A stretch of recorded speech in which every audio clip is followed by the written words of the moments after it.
Hey guys, welcome to Q&A for you. ఈరోజు మనమైతే Q&A అయితే చెప్పబోతున్నాం. అంటే మనల్ని ఏమన్నా క్వశ్చన్ అయితే దానికి ఆన్సర్ చెప్పారు. ఓకేనా?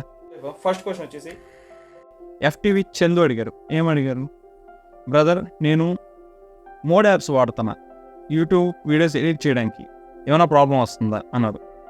బ్రదర్, ఏ ప్రాబ్లం అయితే రాదు, హ్యాపీగా బరాబర్ యూజ్ చేయి మోడ్ యాప్స్, ఇబ్బంది ఉండదు. ఓకేనా? మరి ఇలాంటి క్వశ్చన్ చాలామందికి అయితే వచ్చి ఉంటుంది. హ్యాపీగా వాడుకోండి. కానీ ఒకటి, వాడిన మనం మామూలు యాప్స్కి వాటికి ప్రాబ్లం ఏంటంటే, మనకు వచ్చే ప్రాబ్లం మొబైల్కి సెక్యూరిటీ పర్పస్, దాంట్లో వైరస్ ఉంటుంది, ఏదైనా ఉంటుంది, అది మీకు ఇబ్బంది చేయొచ్చు. జాగ్రత్త వాడుకోండి. చాలామంది యూట్యూబర్స్ అయ్యే వాడతారు, ఇబ్బంది అయితే ఉండదు, కానీ జాగ్రత్త. ఓకేనా?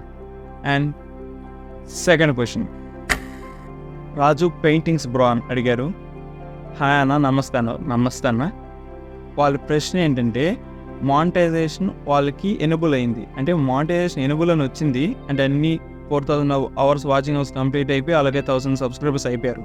కానీ వాళ్ళు ఏంటంటే యాడ్ సెన్స్కి బ్యాంక్ అకౌంట్ యాడ్ చేయాలి. వచ్చిన తర్వాత ఎనేబుల్ అయిన తర్వాత వాళ్ళు ఎలిజిబుల్ అయ్యారు, చేయలేదు బ్రదర్. నేను ఇప్పుడు యాడ్ చేయకపోయినా సరే నాకు ఆ వ్యూస్ అనేది కౌంట్ అవుతాయా, మనీ వస్తాయా, డబ్బులు అన్నాడు. అంటే చేసిన తర్వాత రావు బ్రదర్, నీది ఎప్పుడైతే యాడ్ సెన్స్ కంప్లీట్ అవుతుందో అప్పుడు నీకు వ్యూస్ కౌంట్ అయ్యి మనీ స్టార్ట్ అవుతుంది. ఓకేనా?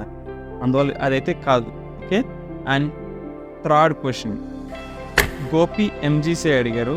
అన్నా, నేను ఎడ్యుకేషనల్ యానిమేషన్ వీడియోస్ అయితే చేస్తున్నా, దాంట్లో కొన్ని మూవీ క్లిప్స్ అయితే యాడ్ చేద్దాం అనుకుంటున్నా, కొంచెం ఫన్ కోసం, అటెన్షన్ పెంచుకోవాలి, చేయొచ్చా అని అడిగారు. చేయొచ్చు బ్రదర్, ఇబ్బంది లేదు. యూట్యూబే చెప్తుంది మీరు 9 సెకండ్స్ లోపల వాడితే తప్పే ఉండదు, ప్రాబ్లం ఉండదు. అదే కానీ మీరు ఎక్కువసేపు వాడే 9 సెకండ్స్ కంటే ఎక్కువ మీ కాపీరైట్ స్ట్రైక్ అయినా పడతాయి. ఓకేనా? అది కూడా ఉంది. ఇంకోటి ఏంటంటే, మీరు అది వాడినా పడుతుందంటే ఒకటి చేయండి. నేను ఎప్పుడూ చేస్తుంటా, నా వీడియోస్ చూస్తే మీకు అర్థం అవుతుంది. క్రెడిట్స్ అని రాసి వీడియోలోనే ఆ క్లిప్ వచ్చినప్పుడే ఆదిత్య మ్యూజిక్ అయితే ఆదిత్య మ్యూజిక్ ఏదైతే అది ఎక్కడి నుంచి అయితే మనం తీసుకుంటాం అక్కడి నుంచి. ఓకేనా? ఎగ్జాంపుల్ చెప్పి ఆదిత్య మ్యూజిక్ అని అలాగే డిస్క్రిప్షన్లో వాళ్ళకి మనం థ్యాంక్స్ అని చెప్పిన ఇట్లాంటివి ఉంటాయి. అప్పుడు ఏమవుతుందంటే వాళ్ళు చూసినప్పుడు తెలిసి అంత పట్టించుకోరు అనమాట. ఓకేనా? అండ్ ఈ 3 క్వశ్చన్స్ అయితే ఈ వీడియోస్ చెప్పా. అలాగే ఇంకెన్నో వీడియోస్ అయితే ఎన్నో ఆన్సర్స్ అయితే ఇస్తా. మీరు కానీ నన్ను క్వశ్చన్ చేస్తే యూట్యూబ్ గురించి ఏ ప్రశ్న అడిగినా నేనైతే మీకు ఆన్సర్ చేస్తాను. ఇప్పటివరకు ఈ వీడియో చూస్తే అంటే మీకు చాలా వరకు నచ్చుంటుంది అనుకుంటాను. నచ్చితే ఈ వీడియోకి లైక్ చేయండి అండ్ మన ఛానల్ సబ్స్క్రైబ్ చేయండి. ఇటువంటి కంటెంట్ ఇంకా కావాలి. And that's all for today. Signing off Q&A for you.